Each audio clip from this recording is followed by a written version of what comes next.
क्या इस देश के संविधान से बढ़कर कोई है? इसलिए मैं इस बिल की निंदा करता हूं, आलोचना। हर चीज में अपनी तानाशाही और मनमानी से बिल पर बिल थोपने का काम मत कीजिए। जहां पर आपकी राज्य सरकारें होंगी उनका फेवर करने के लिए आप ये बिल लेके आए हैं। इस देश के संघीय ढांचे के खिलाफ ये बिल है। आपने उनके अधिकारों को छीनने का काम किया। मैंने तो नेक्स्ट स्पीकर बोला, उनके अधिकारों को छीनने का काम आपने किया। तानाशाही से संसदीय परंपरा नहीं चलती।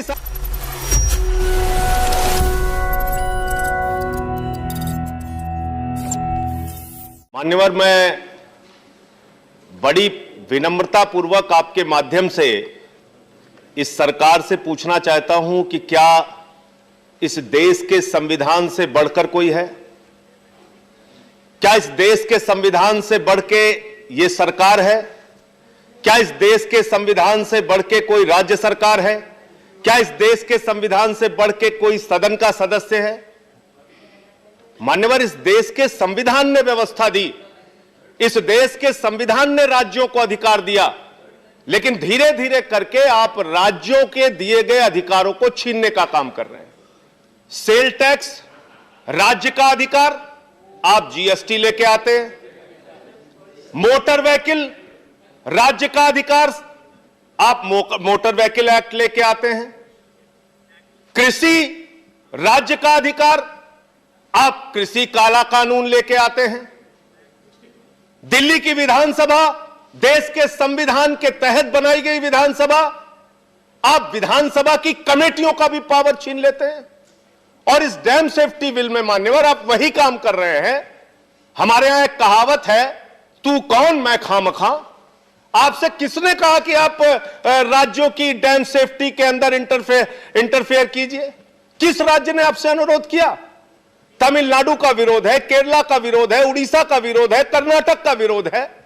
और साफ तौर से देश के संविधान की धारा 252 कहती है, दो राज्यों के अनुरोध के बगैर आप कोई हस्तक्षेप नहीं कर सकते। बावजूद इसके आप देश के संविधान के विपरीत जाके हर क्षेत्र में अपनी मनमानी और तानाशाही थोपते जा रहे हैं। इसलिए मैं इस बिल की निंदा करता हूं, आलोचना करता हूं। और जैसे आप कृषि बिल में 1 साल तक किसानों को सड़क पर रखकर 750 किसानों की शहादत लेकर आपको मजबूर होना पड़ा यूपी का चुनाव देख के वो बिल वापस लेने के लिए, ऐसी परिस्थितियां आएंगी कि आपको कल को यह बिल भी वापस लेना पड़ेगा। इसलिए अभी भी सुझाव है कि इस बिल को आप सेलेक्ट कमेटी के पास भेजिए। हर चीज में अपनी तानाशाही और मनमानी से बिल पर बिल थोपने का काम मत कीजिए। मैं तो उम्मीद कर रहा था कि सेशन में आप एमएसपी की गारंटी का कानून लेके आएंगे, लेकिन आपको हर वो कानून लाना है जिससे राज्यों में झगड़े बढ़े। इसमें क्या क्या प्रावधान दिया है मान्यवर आपने? इस बिल के अंदर मेंटेनेंस के लिए जो पैसा है, जो फंड है, वो तो आप लेंगे राज्य सरकार से। इस बिल में जितनी आपके इंस्ट्रक्शंस होंगे सबको फॉलो करने की जिम्मेदारी तो राज्य की है। आप इसके राज्य के अधिकारियों के ऊपर अपने अधिकारी, अपने कमीशन, अपनी कमेटी सब आप बिठाल देंगे। लेकिन जब उनको मेंटेनेंस के लिए पैसा देने की जरूरत आती है, फंड देने की जरूरत आती है, तो उसमें आप एक पैसा नहीं लगा रहे हैं, उसमें आपकी अपनी मनमानी चलेगी। तो मैं ये पूछना चाहता हूं कि किस लिए आप ये बिल लेके आए? जहां पर आपकी राज्य सरकारें होंगी उनका फेवर करने के लिए आप ये बिल लेके आए। दो राज्यों के बीच में पानी का झगड़ा लगवाने के लिए आप ये बिल लेके आए, और भविष्य में राज्यों के बीच में झगड़े करा के अपनी राजनीति साधने के लिए और कुछ चंद पूंजीपतियों को मेंटेनेंस और सेफ्टी के नाम पर बड़ा ठेका देने की मंशा से आप ये बिल लेके आए।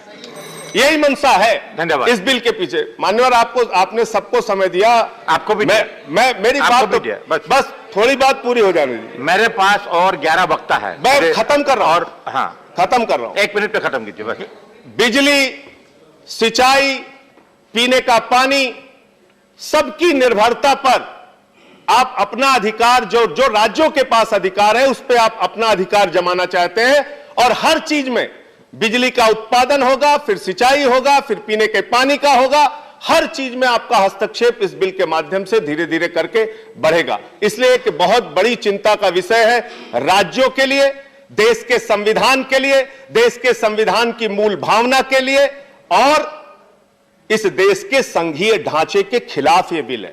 धन्यवाद। आप सर खत्म कर रहा हूं। हाँ, खत्म कर। राज्यों के अधिकारों के खिलाफ और उससे हस्तक्षेप संघीय ढांचे के खिलाफ यह बिल है मान्यवर।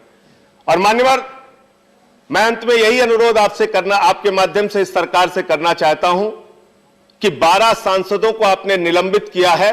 आज इस बिल की चर्चा में वो नहीं है। आज इस बिल की चर्चा में हम लोग शामिल नहीं होते, लेकिन क्योंकि ये जनहित का एक बड़ा मुद्दा था, ये विषय नहीं, राज्यों के हित का एक बड़ा मुद्दा था, इसलिए हम लोग चर्चा में शामिल हुए हैं। इस भावना का सम्मान करते हुए उन हमारे साथी सांसदों को आप सदन में लाइए और उनके निलंबन को वापस कीजिए। ये सरासर उनके साथ आपने उनके अधिकारों को छीनने का काम किया है। उनके अधिकारों को छीनने का काम आपने किया है। 12 सांसदों को आपने निलंबित करके बाहर कर दिया। आप तानाशाही की सरकार चला रहे हैं हिंदुस्तान के अंदर। तानाशाही से लोकतंत्र नहीं चलता, तानाशाही से संसदीय परंपरा नहीं चलती साहब। और अरुण जेटली साहब को पढ़ लीजिए, वो सदन की बाधा को लोकतंत्र की मजबूती के लिए अच्छा बताते रहे हैं। और अटल बिहारी वाजपेयी जी को भी पढ़ लीजिए, 2001 में अंत में कहकर खत्म कर रहा हूं, बिल्कुल खत्म कर रहा हूं। 2001, अरे सर, अटल बिहारी वाजपेयी जी का वक्तव्य तो याद करा लेने दीजिए इनको। स्वर्गीय प्रधानमंत्री अटल बिहारी वाजपेयी जी ने कहा था, बहुमत के दल को सदन चलाने की सबसे बड़ी जिम्मेदारी है। आप सदन को चलाने की जिम्मेदारी आपके ऊपर है। आप विपक्ष के सांसदों का इस तरीके से उनके अधिकारों का हनन नहीं कर सकते, इस तरीके से